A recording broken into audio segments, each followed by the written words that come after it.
more verses. Make a wish for a purpose. Purpose to Salut tout le monde, aujourd'hui on vous parle de tendinite au coude et on vous montre comment tester et mieux comprendre le problème. Donc la tendinite au coude peut être causée par plusieurs choses, autant au gym qu'au bureau. Par exemple, ce qu'il faut comprendre, c'est que la source du problème n'est pas nécessairement le problème. Donc, je vous donne un exemple. Si la douleur vient des fléchisseurs, vous pouvez peut-être relâcher l'extérieur et non pas travailler directement sur les symptômes. C'est pour ça qu'aujourd'hui, on va vous donner des tests pour vous aider à mieux comprendre pour ainsi vous approcher de la solution.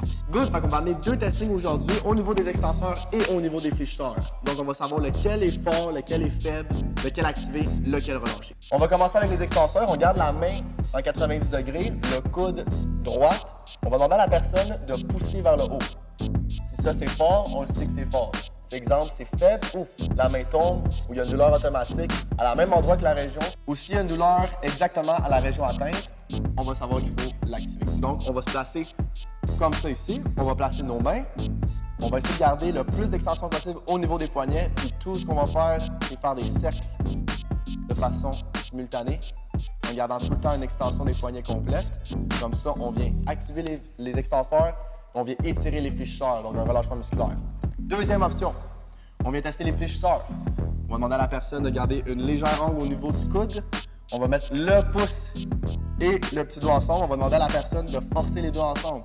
Moi, je vais mettre une pression pour séparer les doigts. Si boum, on sait que c'est faible tout de suite. Et la personne, encore une fois, ça peut redonner des symptômes de douleur ou quoi que ce soit. On sait que les fléchisseurs sont inactifs, donc possibilité que les extenseurs peuvent être trop forts. On va faire, dans ce cas-là, le contraire.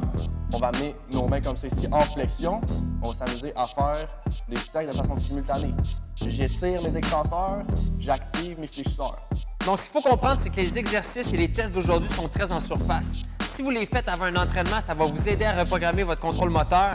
Puis si vous le faites au bureau, ça va vous aider à terminer votre journée sans douleur. Donc, on vient faire l'exercice qui convient à la problématique une trentaine de fois afin de reprogrammer le contrôle moteur. C'est un exercice qui est super efficace et simple afin de choquer votre système nerveux pour avoir un résultat instantané. Si votre douleur est toujours présente, j'ai une vidéo exclusive sur Instagram, comment mobiliser le nerf de chaque partie du bras. Un nerf est comme un muscle ou un tendon. Il faut savoir comment le mobiliser pour bien atteindre l'inflammation. Allez regarder ça. Merci, n'oubliez pas d'aller liker notre page Facebook, vous abonner à notre chaîne YouTube, puis on se voit bientôt.